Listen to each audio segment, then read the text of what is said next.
Hello and welcome to the You're an Asset podcast. I'm your host, Casey the Dollar. And on this podcast, we find out who is an asset in the financial industry and who is just an ass. It is. The BMIs are stupid.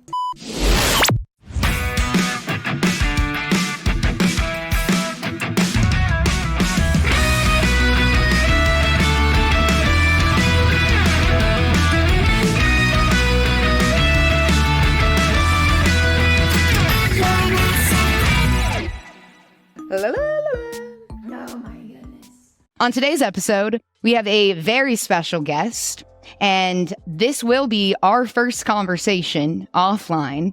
I'm very excited to have this person on. They are also in the insurance industry, and without further ado, welcome Mr. Dipo. Hey guys, this is Casey from the future. After going through the podcast and doing some edits, we've realized that there were some things that just kind of slipped through the cracks, didn't get brought back up, didn't give me the red flag, and we kind of just kept going. And going back through it, we're sitting here going, wait, what did he say? So I'm going to be coming in here to make a couple corrections, give a little bit more insight now that I've had the time to hear the podcast episode. And this is not me saying, Dipo's a bad guy. But there are some things that I wish that I talked to him about. And it would not be just of us to put this episode out there without making these corrections. So we are going to listen to the podcast episode and go through it right now. And I will be back when there are points that need to be made. Here we go. Hey, Casey, how are you? I'm doing fine. How are you? Excellent. Thank you for having me on board. Yeah, I'm super excited to have you here. We both work in the insurance industry. I would love to know how you got into the industry. One of my business partners who we've done other businesses together, he's been following up with me about, becoming an agent for years, but I've never really, saw the need to get involved in the industry selling life insurance. But I think I was very intrigued about IULs and just the concept of being able to use life insurance while you're still alive as opposed to after you pass away, which is the narrative that we've all been sold. So once I understood that product, it just became an obsession for me to really get the information out there to empower a lot of people with it. And I feel the same. When I heard about the product and understood the value, it was like, okay, so which rooftop are we screaming off of to get this information out there, right? Because I looked around at my life and said, no one knows about this stuff. Absolutely. Right? No one knows about it. Do you mind if I ask you what other businesses that you have? Yep. So we're also in the healthcare industry as well, where we do staffing, do a little bit of stuff in the real estate game. We have quite a number of businesses in Africa. And so we have, we're into agriculture, transportation back in Nigeria and Rwanda. So hands are in different pots at the same time. But of course, my baby now is the life insurance line of business. You have your hands in all these different businesses, right? You're an entrepreneur. Why do you think you've been successful as a business owner? I've always had this proclivity to, buy something and resell it, getting a good deal in, finding buyers, that entrepreneur spirit. But I would say when I became a little bit more matured, 18, 19, kind of, diverted into network marketing. So that's where I learned a lot of my sales skills, my presentation skills. And from there, just started, opening different businesses along the way, which got me to where I am today. So what's made you successful when it comes to the insurance industry specifically? Because it is so, it's a people business. It's a people business. There's a lot of listening, understanding, empathizing with people because it's their money, right? Absolutely. So why do you think you've been successful in this industry? I think education, right? I mean, just like you said, Casey, a lot of people, like you said earlier, like which roof do I need to scream out, scream from? Because a lot of people are not informed, right? And I wasn't informed. You weren't informed until somebody else told us. So I feel like social media gave us the platform to be able to scream from this roof to a lot of people. And as a result of that, because nobody else was screaming, that kind of opened up plethora of doors, for me to scale the business. For sure. So do you focus on education a lot with your clients? Yeah, just educating, creating different types of content, illustration. Like it's all about how you present the information. And I think from what my clients tell me, they just like the way I simplify how this thing works. And people need that. It's very obvious Absolutely. when you talk to people. They need a simple breakdown. And there's so much verbiage in the insurance industry that just goes right over people's heads. Even as an agent, right? You get into this industry and you're like, it's a new language you have to learn. So when you started your insurance journey, were you approached by a friend? Are you working with the same people when you started in 2021? Kind of what does that look like for you? So the first agency I started with, I'm no longer with them. I found a better IMO that I was able to partner with and just kind of started building with them. That my story is very similar. I started with a company. I appreciate them for getting me into the industry and teaching me the minimum. I don't know if it's they don't take it that serious or they're just selfish, but my experience when I first got in is that people were misleading clients a lot. Like they were not talking about life insurance. They were talking about a tax advantaged account, right? That you could get your clients into. Yeah. Have you experienced that in the industry? Yeah, I've had to redo quite a number of policies. For example, I had a client who called me at one point in time, got a policy, $1 million policy, paying $1,000 a month. He calls, the insurance company, hey, I want to borrow money for my cash value. I think he said about 5 years. It was some crazy number of years. When he called them, he only had a couple of thousands. In that sense, he's been paying $1,000 every month and really didn't accumulate anything. So he wanted to build cash value, but unfortunately, we both know that agents in the industry can do things to favor them as opposed to the client. When you work with a client like that who has a policy with, that's not set up correctly, what did you end up telling him? I mean, of course, I told him the truth, and he kind of realized that he was, quote unquote, screwed over. That's the same organization that I actually left, where they focus more on higher death benefits. So, I mean, he found that out, and unfortunately, he's been telling his clients to structure their policy the same way his is structured. So he kind of felt a little, bad that he's been misleading people because he didn't know any better. Do you feel comfortable to share which carrier you're talking? Which company? I don't owe them anything. Transamerica. Yeah. You heard it here first, folks. No, you've heard that a million times here, folks. Transamerica is not a good company to go to. I mean, I've never seen a Transamerica policy that I thought was like, wow, this is fine. I would love to see a Transamerica policy that was set up correctly. The people at the top don't know exactly what they're doing, and they're teaching people to do what they are doing. Casey, I think it's more so like the agent. I mean, I won't necessarily put the blame on Transamerica because obviously any agent can structure a policy the right way. I just meant I wish that I could see a properly designed Transamerica policy to be like, oh, okay. It can be valuable, right? But I just have never seen one, which is so unfortunate because Transamerica is one of the most well-known companies. Yeah, they've been around for a long time. So you don't work with Transamerica now. Were you working with WFG? When I first at that point, when you first started? Yes, correct. Yes. Okay. And I just make that assumption because the more I dig into people's kind of experiences, WFG and Transamerica are connected all the time. Yeah, it's synonymous. That's the number one carrier. You'll be the second person of this season to say that exact same thing. That World Financial Group pushes Transamerica. It's not a good thing because of the way that they're training agents. It has nothing to do with the overall product. We're not talking about that. It's the way the policy is designed. Dipo, do you work with FFL?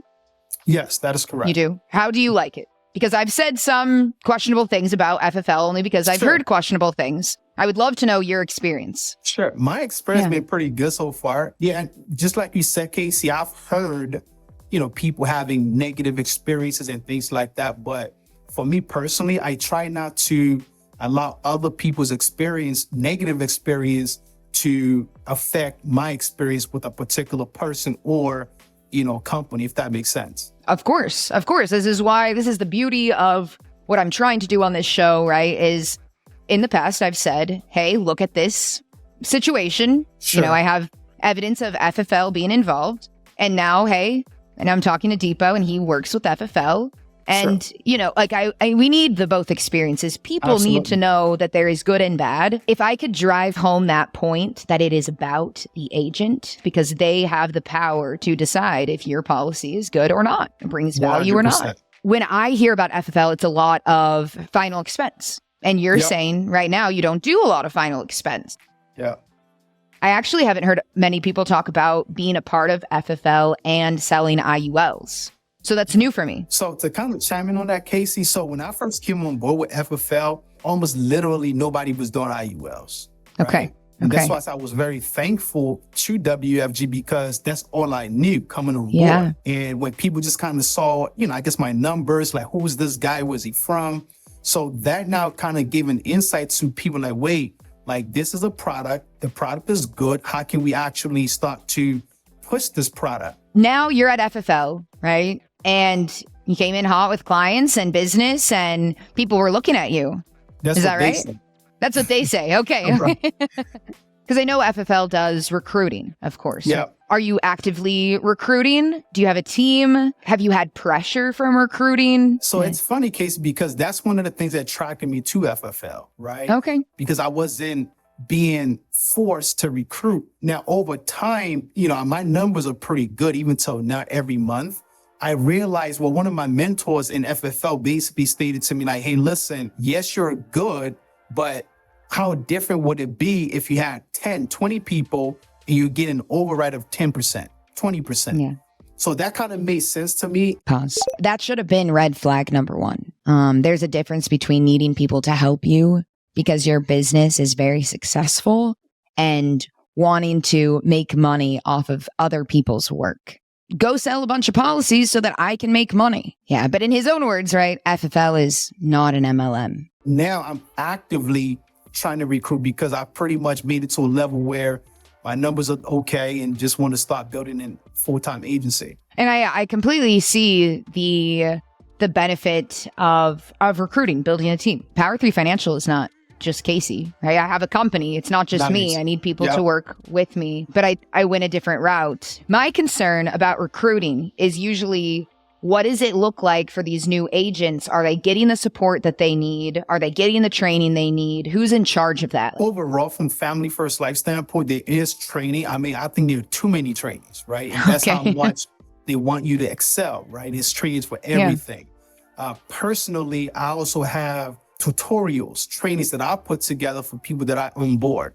Just because we are, we're contracted with so many carriers, you have to learn this illustration here, this one with this company. So the core companies that I use, I basically created tutorials on how to run illustrations, how to structure properly, how to actually process an application. Now, the other hand is how bad does that agent want it? Right. So of course, you can get the license, you can have all the trainings, but if you're, if you have bad work ethics, you're lazy and you just want to be spoon fed. Personally, I'm just too busy to do all of that.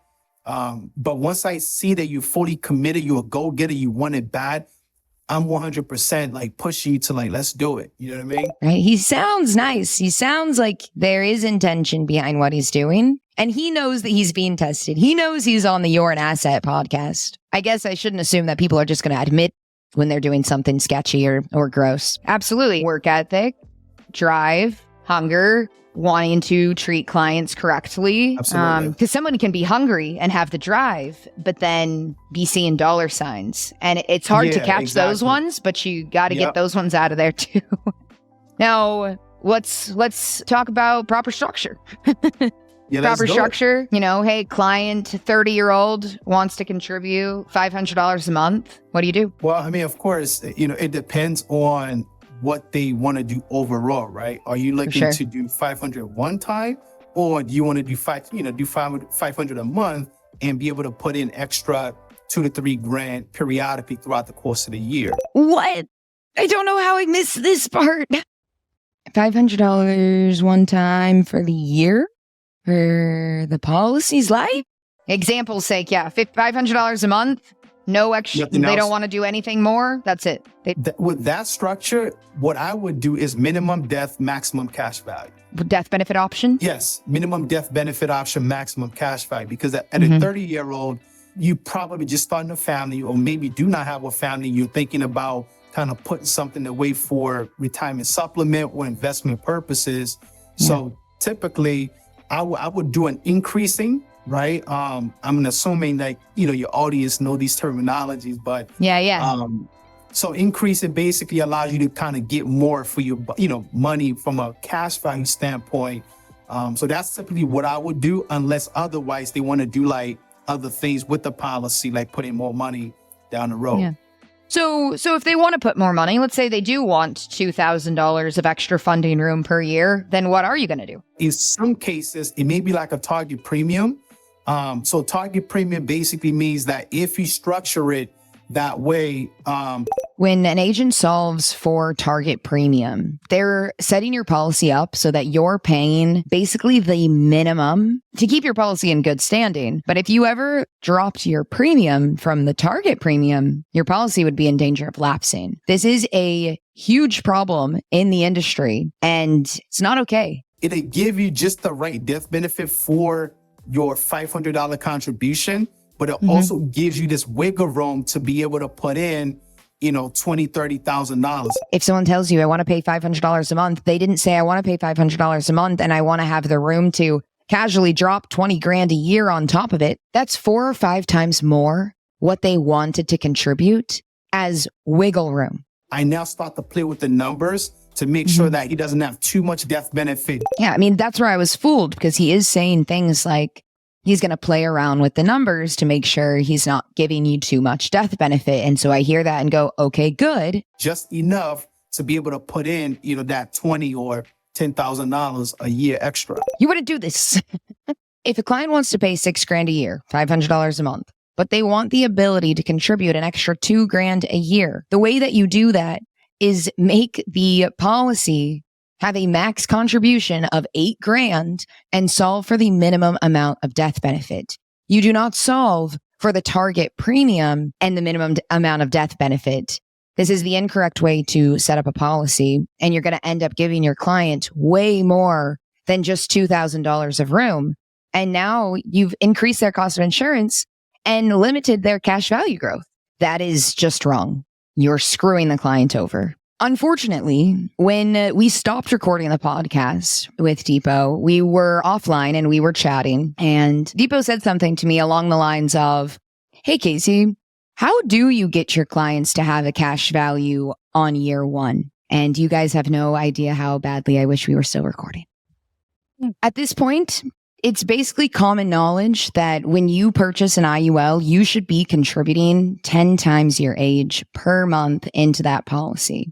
And that is going to produce a cash value on year one if it's coupled along with the minimum death benefit and max accumulation policy design. So the fact that Dipo is asking me this tells me that he's either not listening to the Insurance 101 information that is online that he has complete access to, or he's actually giving his clients way too much death benefit and doing what he's saying, solving for the target premium, which is not going to give his clients a cash value on year one. Are you using an increasing death benefit option still? Yes. So as long as this client is still is very young, I always use increasing, because of course, after a certain while, you have the option to change it from increasing to level, right?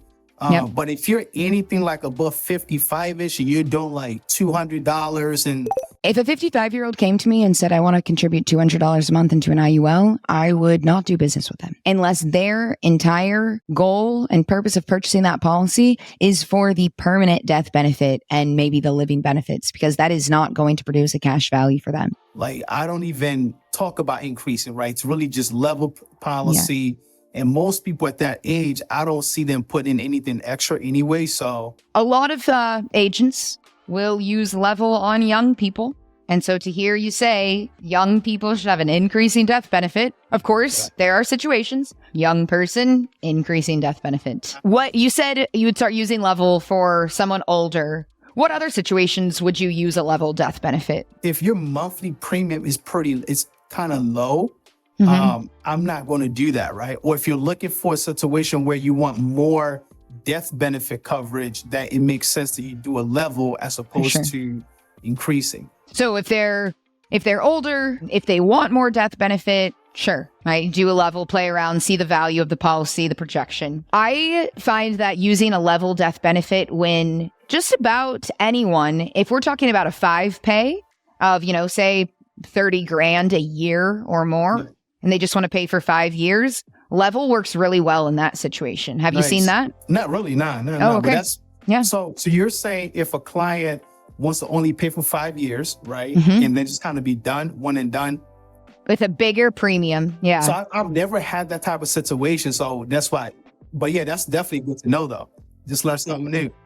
Amazing. I'm a big proponent of telling people that most of the time you don't want a level death benefit. If you're focusing on cash value accumulation, a level death benefit is just not going to get you where you want to be. I've come across, like a 55-year-old, he says, hey, I want to put 50 grand into the policy for, a shorter amount of time. I want to retire. And that level death benefit with the short funding works so nicely. Nice. I've heard someone from National Life Group, a regional, a high up training a bunch of people saying you only use increasing death benefit options for a very small child and that everyone else should get a level death benefit because if you put them into an increasing death benefit, they're not going to remember that they have to switch their death benefit option. And they kind of use this as a reason that they're going to do level instead of increasing and tell everyone just put everything level. Yeah, I've heard something similar on a call, with NLG where, the manager, whoever was saying something similar. My question was in a situation where the client asked the question, what happens to my cash value when I pass away, right? You really don't have a justifiable answer to that question, right? How do you explain that you have $500,000 death benefit, you build $100,000 in cash value, pass away, and then all of a sudden this 100 grand just somehow, some way is gone somewhere, So I've never really, I still don't agree with that philosophy. I do know that in some instances, level do pay better. And I'm like, well, that's good, but it's not good for the client if you're putting them on level, especially if they don't know the difference. You see what I mean? And that's where the problem mostly lies. He said a lot of correct things in this section, which puts my guard down of trying to see if he's an ass or not. He admitted that he knows that level death benefit option is going to pay out more, but also just selling your client more death benefit than they need to fully fund their policy is going to pay out more too. Agents are paid a commission based on how much death benefit they sell. Both of these ways of handling your client's policies are making your paycheck bigger. I feel like that excuse of, they won't remember to switch it from increasing to level. All of a sudden, we're victim blaming our clients here. If you're not going to educate your client about this one thing they have to do, and you're saying they're not capable of doing that, I take offense to this immediately. I've done this on purpose for training purposes to show clients, who have said, is it really that much worse? Is it really not good? Whatever. You compare that target premium, the target premium, or TP, right, on an increasing policy versus a level policy. The agent is making at least double for a level death benefit. And so, of course. So it makes sense for the agent, yeah. Yeah. Now, I always tell people that if I were to structure policies the way most people do it, I'd be extremely wealthy by now. Even though I've been successful, I sleep well at night because I know that every dollar that I have made, I did right by the client. I don't know if you know Dan or 360 Financial Group. Dan is my friend. Oh, Dan is your friend. Okay. Yeah. Well, not like friend, but I know him. Let me put it there. Not like buddy, yeah. Seemed like Dipo didn't want to be involved with Dan there. Dan is setting up policies and teaching all of his agents to set them all up level. Interesting. I've had clients come to me with their policies from his company and show me what he's doing. And I have recordings from guys teaching Dan's team that the client can't remember to switch it. Do everything level. You only do increasing for a very small child. And I'm sorry if you liked Dan or didn't know this, but this will be everywhere by the time this episode comes out. What people choose to do is completely up to them, And but for me, I can only take responsibility for what I do, right? My faith kind of, guides everything that I do. My faith in God. So I do everything as ethically as possible. I agree with him here. I think that agents do believe what they're doing is morally correct and ethical. And I think the same goes for Dipo. I think Dipo believes that what he's doing is ethical and is the right thing. And he truly believes that. But according to this conversation, he's not. Just like you, Casey, I want to be able to sleep well at night, right? Yeah. I don't want dirty money in my account type of deal. So unfortunately, it's the education piece, right? This goes back to what I said earlier. If you understand something and you're properly educated and your clients are well informed, then ultimately you let them make the decision, right, of what they want to do with that information. So NLG, they do what they do. Well, I wouldn't even say NLG, right? But once again, it boils down to what type of education is being passed down to the agents. Personally, for me, I would never do that. It's very unfortunate because what you're saying, it trickles down. It's not even that Dan said, this is the way to do it, you guys. Someone told Dan how to do it wrong, and someone told the guy above him to do it a certain way, which is not right. And but the funny thing, so agents who do it believe that what they're doing is right. You know, exactly. And that's where it all boils down to like your personal beliefs and what you think is ethical. So Dipo took a lot of stances during our conversation where he kind of said, hey, whatever they're going to do, whatever they're doing, that doesn't involve me. I don't have anything to say about that. People are going to make their own choices. And I agree to a certain extent. If I agreed fully, I wouldn't be here making this podcast. I think there's a certain point where you have to step up as a professional. This is people's money. It's their livelihood. It's their retirement. It's their kids' futures. To not take a stand and just say it doesn't affect me, I don't think is a very empathetic way to view it. If I'm a teacher and I know that the teacher next to me in the other classroom is teaching children that 2 + 2 = 5, and I don't say anything because, well, she's going to do whatever she's going to do, and it's not my problem. Is it really not my problem, though? Is it really morally okay for me to just be quiet? How does someone know, as a consumer, as somebody on social media, how could they tell if someone is ethical or not? I don't know that I have an answer. I just... Yeah, sure. It's funny because, Casey, I've had a lot of people, they'll reach out to me and say something like, I've been watching you for a while. People want to see if you're consistent across the board. The information we put out there is our resume. That's an evidence that they've been kind of watching me to see if there will be a discrepancy in, the information that I put out, right? So I feel like the more consistent we are in what we say, the more people believe and feel like, well, this person obviously know what they're talking about, so I'm going to go with them. I'm thinking about what you're saying because I get the same. I got it this morning. I had a brand new phone call with someone set up this morning. The phone call was 6 minutes long because he was like, Casey, I've been watching you for almost a year. I have no questions. I just know that you're the person that's going to do this. I was like, are you sure?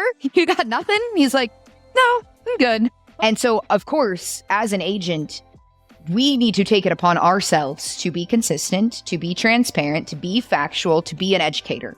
From your standpoint, it kind of seems like you're saying people need to do their due diligence. People need to research who they're talking to. You never know what kind of person I am, no matter what I say online. Exactly. Yeah. I mean, it's always good. Anything that relates to money, that you do a little bit of research on your own, even before you reach out to an agent to have an understanding. And you'll never know everything. That's why you need agents, right? But I feel like when you take your knowledge and then bring that to the table when talking to an agent, you cannot make a well-informed decision. You're not easily deceived. And then do your research on the agent that you're working with as well, right? Don't go to somebody who all they talk about is final expense and all of a sudden they want to do IULs. Or they've been talking about term policies for 2 years. Now all of a sudden they're an IUL expert. It doesn't work that way. Do people take your content and post it to their pages? Absolutely, all the time. You tell me how you feel about it. I feel like this is an issue. What you said, of course, someone needs to do their due diligence. They need to go research the agent. How do you feel about the fact that someone could see your video on someone else's page and then reach out to that other company thinking you're involved with them? You know what I mean? Yeah, I do. You may think that that person is part of my team, one of my agents, but unfortunately, the way these platforms work, I mean, anybody can do like a duet. Anybody can do a remix. And anyone can save your content and download it to their phone. Right? Yeah. And to be honest, I do the same thing as well, because I might, like, I've seen your comment, like, yo, this lady's good. But the most important thing is, even if an agent is doing that, you still got to understand how to structure these policies to benefit the client and not your pockets. So Dipo just talked a lot about how he posts a lot of content on social media. I try to do my due diligence and watch my guests' content to see what they're posting. And somehow I missed Dipo is posting content that looks like this. And it's the same kind of content that I called out and spent an entire episode explaining why it was misleading and not okay to post this kind of content. And even since the episode was recorded, he's posted this kind of content over and over and over again, even today. And I really wish that I knew that he posted this ahead of time, because I would have called him out on it. Salesman tactics, sales pitches, marketing techniques. That's exactly what those videos are all about. It's not about giving transparent, honest education. It's about getting someone to click a button and then tell them whatever you want once you get them on the phone. So for everyone listening, you need to do your research. You need to do research not only on what you're trying to buy, but you also need to research the person that you are trying to work with. Yeah. Google is free, everybody. Like, Google our names, Google our companies, Google things you see. Don't just, this video popped up, so I'm going to click it. It'll get you into trouble. Right now, because I know you said, you got to build a team and focusing on trying to find people to come together. Would you say you're doing more recruiting or more business these days? And what do you think the future looks like? I recently just made the conscious decision that I want to do more recruiting. So I'm talking maybe like 2 weeks ago, right? So I focused so much time in producing and helping clients, but now, like, in order to build a successful agency for myself, I do have to help other agents replicate my success, right? So I have some people on my team who are producing now, but I just want to get more people on board to scale up. And you're finding most of these people online, right? Most find me, but I want to most find you. But I want to intentionally start finding. Okay, you're gonna start putting out the good vibes. Exactly. To attract the right people. So the same way I put out content for IUL, life insurance, I want to start putting something together to attract agents or people who are looking for extra income, right? Because you may not already have your license and you want extra income and things like that. So during this process, you're going to be pretty involved with the new people. Like, if that's what you're focusing on, like, this industry is very much about like the diamond in the rough, the person who maybe you don't expect to be good. And so it takes you spending your time with people to figure out who you want around too, because it's not like you just want anybody. Yeah, and that's one of those things I like about this industry. We get to choose who we want to work with. Just because you have a license or you want to earn extra income does not mean, you're a right fit to work with me personally. Yeah, it's very intentional, bringing on board the right people. And I appreciate that word intentional, that it's very intentional, what you're doing. I got to go back to this land buying thing because I mentioned it in the beginning. Sure. So you post on social media, you post about insurance, recruiting, joining the insurance industry, you're educating on money and finance. You talk a lot about mindset too, which, I really appreciate. But tell me about this land purchasing cut. So I was naive when this podcast was recorded to what land holding was. And so I asked a very simple question. What is this land buying? Tell me about it. But at the same time, all it took was a quick Google search to realize that buying land in Nigeria is taking away resources for local people and pushing them out of their own land. The conversation I had with Dipo, he's very proud to be Nigerian and to be buying land over there, thinking it's a good thing. And so this feels weird, but it has to be said. So I will not allow for this kind of content to be on the show. Where gentrification happens is usually in a place where the land itself is extremely resourceful. There are so many resources that can be taken from this land, and the people that live on this land, they're not the ones benefiting from the land. There's a huge gap of wealth inequality, and the gentrification only amplifies the problem. If what he was doing was buying the land to then help the people there, the community there, give them resources, help build the community for the people, this would be a different story, but it's not it's not like that at all. And so as someone who is Nigerian and is proud of this, it's a very unfortunate situation. Dipo even mentioned that it's not just him buying the land. He's getting other investors to come and help purchase the land, right? And then when the land does sell, everyone is benefiting off of this. I was just reading something that says the rate at which the core areas of most Nigerian cities are being gentrified, particularly in the last 2 decades, is alarming and has caused great concern among city planners and the civil society at large. Some of these challenges include urban sprawl, inadequate housing, services and facilities, environmental pollution, decay in physical and social infrastructures, traffic and human congestion, inadequate employment opportunities, an increase in rates of crime, and other social vices. I was uninformed and uneducated before this conversation with Dipo. I naively asked about it in a positive way. If you want to be moral and ethical about how you make money, how money gets into your pockets, how you feed your family, make sure that you do research into the things that you're hoping to invest in, because you never know who's on the other side of that that's being hurt. Most of what I'm going to say right now, 100% of it is back in Africa, right? So just understanding the position of Africa and what's, looking to happen in the next couple of years, decade or so, being involved in the real estate sector over there is very lucrative. And like I said, fortunately, I'm from Nigeria, so I had the opportunity to really get my hands dirty and see what's going on and things like that. So what we're doing now is more like acquisitions. So we're buying land spaces and in locations that are primed to be well developed in the very near future. So the concept is called land banking, right? You buy and you hold. So the moment those places start to become developed, you're not able to resell or develop yourself. One of the things we're doing is not only are we buying for ourselves, but we're also allowing people to participate in this thing, right? Where you're able to own a land.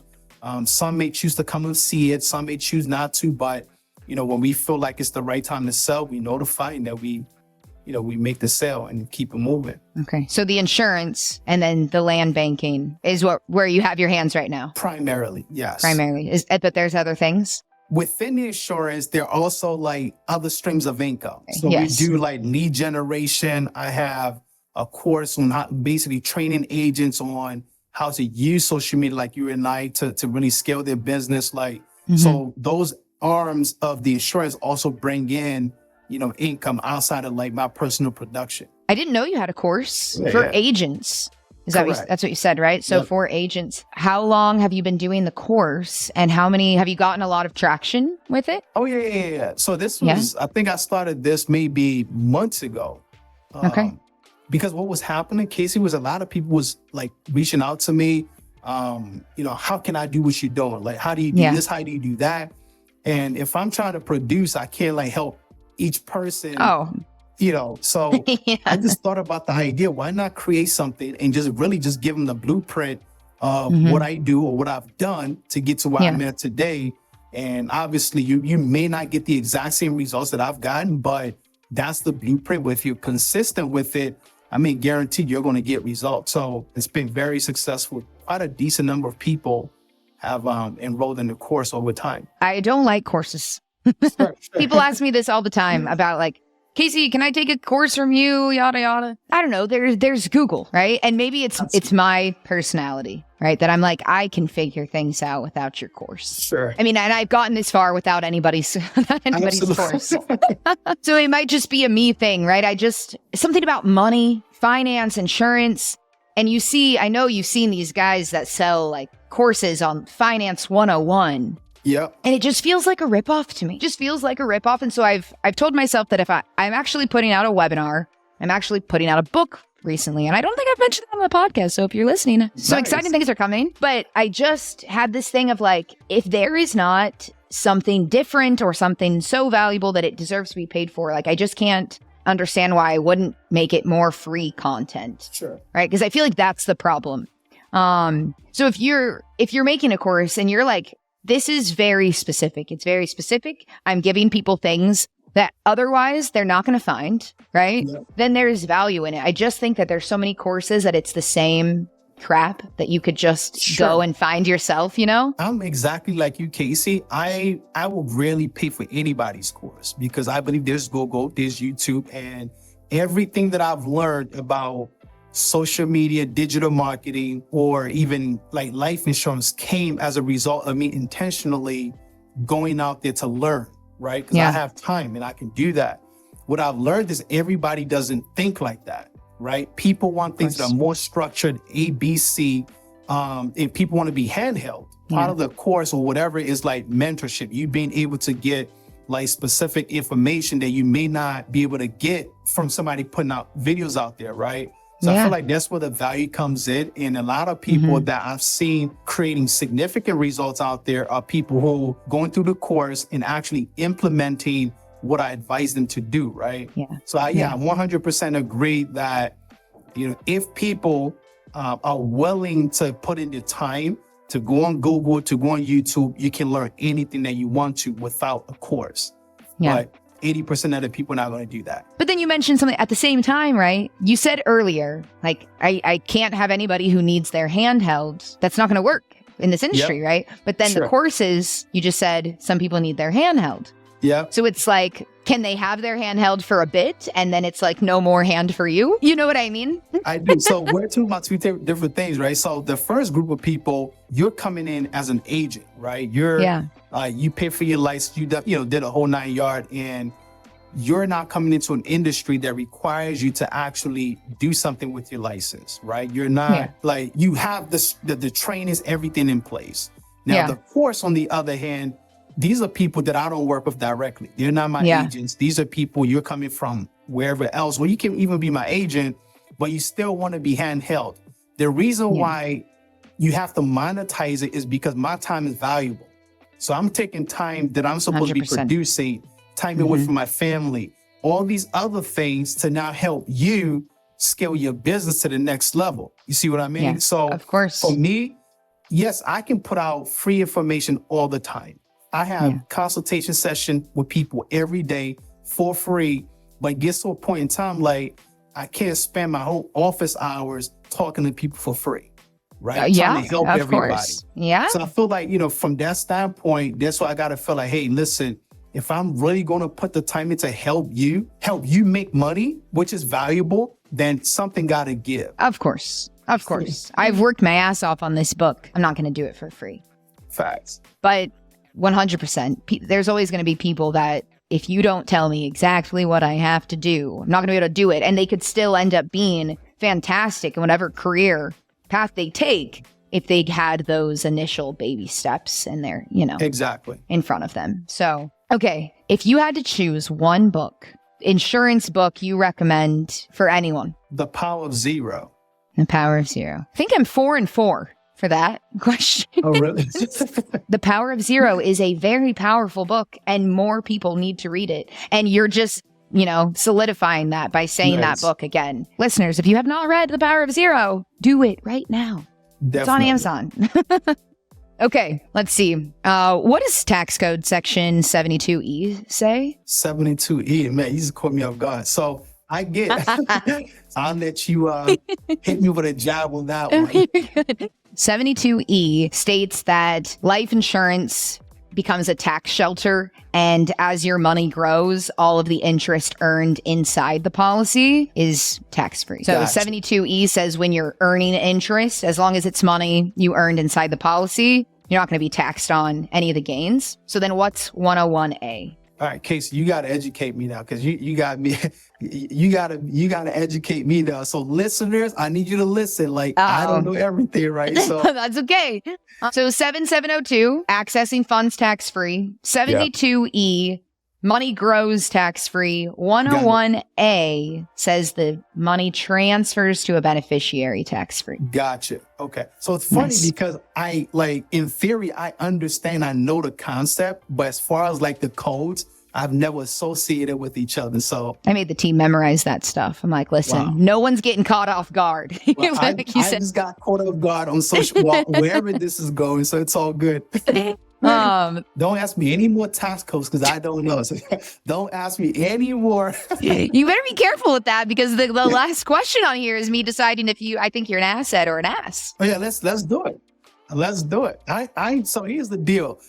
Regardless of whether you think I'm an ass, I know I'm an asset, right? So at the end of the day, we're going to be all good. Dipo, you're not making the cut, my friend. It's great that Dipo believes in himself. He believes in his business and he wants to monetize. But this is the problem with the industry. People are not holding themselves to a higher standard. They are not growing. They are not learning every single day how to do better for their clients. I don't think that Dipo is really trying to learn more and trying to do better. I think he's comfortable and now he's going to go do recruiting. And this worries me because we've heard so many agents already say, oh, agents just write this company because they know how to use the software. Oh, they just write this company because that's what they're being pushed to sell. Oh, I just write this the same way I've written everything since the beginning because it works. This is how the industry is going to maintain its image that agents are scammers. People are always being screwed over. Policies bring no value because people are not willing to take the extra steps to make sure they're doing the absolute best job for their clients. Dipo, if you're listening still, you have officially made yourself an ass. Why'd you come on the show? I call people out on this show. I tell them they're an ass. I mean, we have fun. But did you watch the podcast before? Did you know what you were getting yourself into? And if you did, what made you still want to come? Like I said, I've seen your reputation, what you've done over time. I've looked up to you, just seeing the very valuable content that you put out there. So when I saw what you were doing, I figured, some people may get busted as an asset, but at the end of the day, once again, everybody's doing the best that they can. But it's all in the name of making the industry better. And so the fact that you can see that, I really appreciate it. It means a lot to me. Absolutely.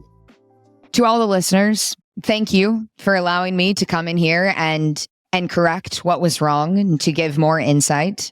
Thank you, Dipo, for the insight you gave all of us on what it's like to be working with FFL and insight on ways that I can read through people better. Again, everyone, thank you so much for listening. Thank you for your continuous support. If you don't mind, like this episode, rate the show on Spotify, subscribe to our YouTube channel. Make sure you don't miss any episodes. This has been the You're an Asset podcast. I'm your host, Casey the Dollar, and we found out who is an ass in the financial industry. I'll see you next week. Bye.